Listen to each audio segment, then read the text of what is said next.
Okay, so we'll move now from natural lighting to artificial or electrical lighting systems.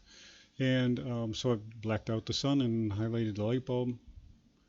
A lot has changed in the industry in the last probably 5 years. Prior to 10 years ago, the predominant light source was an incandescent light bulb. It gave off excellent color, which means it had a great rendering index. Light Colored objects in the room lit by an incandescent bulb looked very accurate. So it was a light source of choice. But its problem was energy efficiency. So with the advent of energy crises and I mean literally different periods from the 70s on through to the 90s, the idea of creating sustainable environments, climate change, all forced us to look at new kinds of more efficient lighting systems, and advances in some electronics and other technologies allowed us to reconfigure the fluorescent bulb so that it could fit into standard screw-based type fixtures. So we now had choices that were much more efficient. The downside of the fluorescent bulb was it had a poor color rendering index. The light emitted did not portray objects in a room as accurately as the incandescent light sources. So we were always battling in design between these two light sources, architects preferring incandescent bulbs, but the trade-off was it used more energy, created more heat, which needed more air conditioning. To those who wanted to save energy, that gave poor light quality in the environment.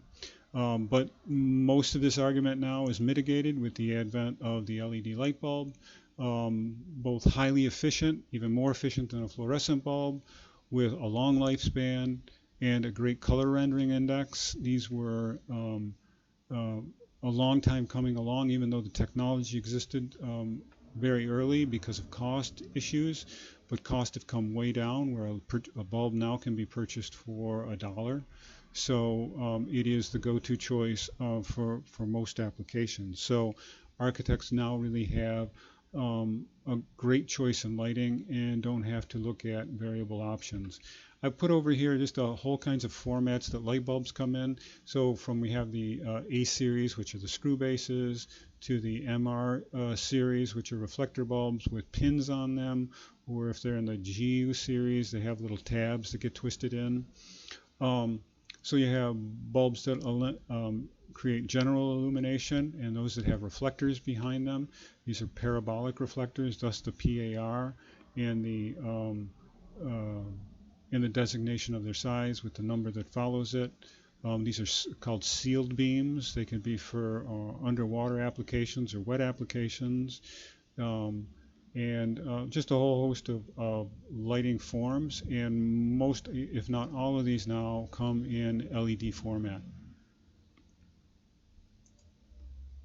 So we're going to have to go through and understand some basic terminology. Um, I've written down four that have been carried forward through the course: flux, lumen. Flux is the amount of light falling on a surface. Lumen is the amount of light coming off of it. And the same thing with this idea of foot candle and foot Lambert. The difference being the metric system and the metric or SI system and the British English system.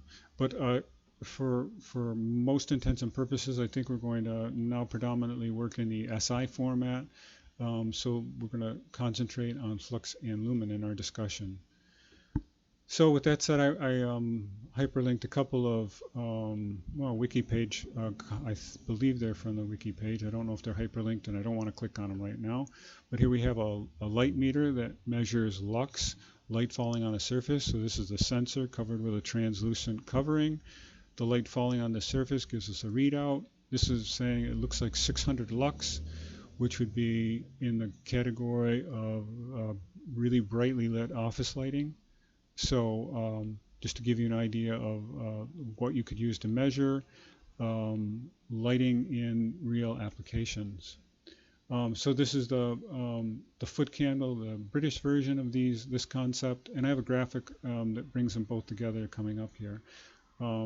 But you also have this idea of being able to just Google the conversion between lux and foot candle if you are in need of it. The wiki page definition of foot Lambert And this is the most important one. I wanted to move through to this right away because I think this is the one that this graphic should print itself into your head. The idea of 1 lumen, 1 candle, projected out over 1 foot, over a 1 foot area is 1 foot candle. 1 lumen over 1 meter distance over a 1 meter by 1 meter square is 1 lux.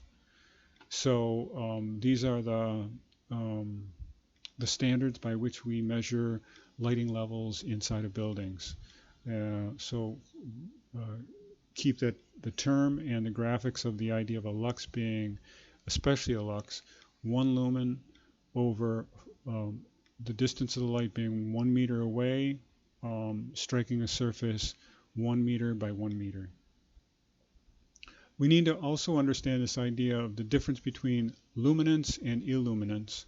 Illuminance is the amount of light striking a surface. Luminance is the amount of light coming off that surface. So if this was a white surface, the illuminance and luminance would be equal values.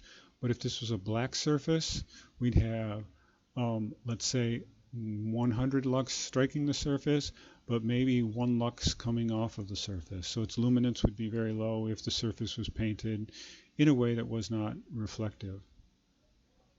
So this idea of the complexity and the advantages of LED lighting, I pulled this graphic out because I think it really sums up all of the technology that's going into our LED lighting.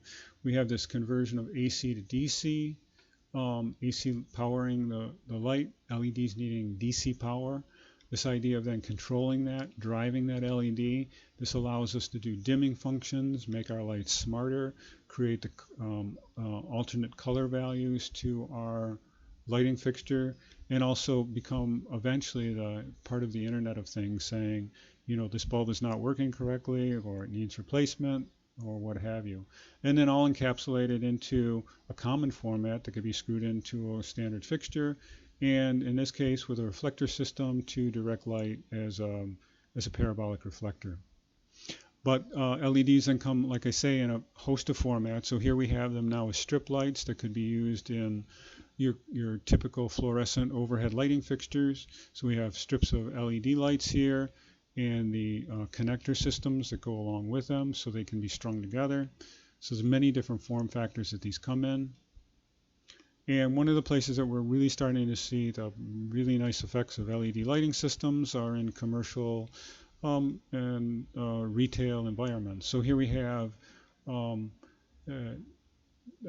we used to have reflector systems around our fluorescent lights to create diffuse lighting or to spread the lighting out onto the floor plate.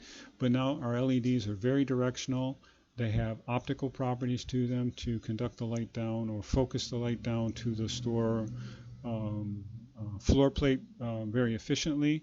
So our ceiling levels can remain dark and undistracted, and yet we can have very high bright illumination levels at the retail space. So these are many times this kind of lighting system is largely empowered or affected by the fact that we now have LED lighting available to us. So I think this is a really powerful description of the value of our advancements in lighting technology. So I'll pick the lecture up on lighting color values next.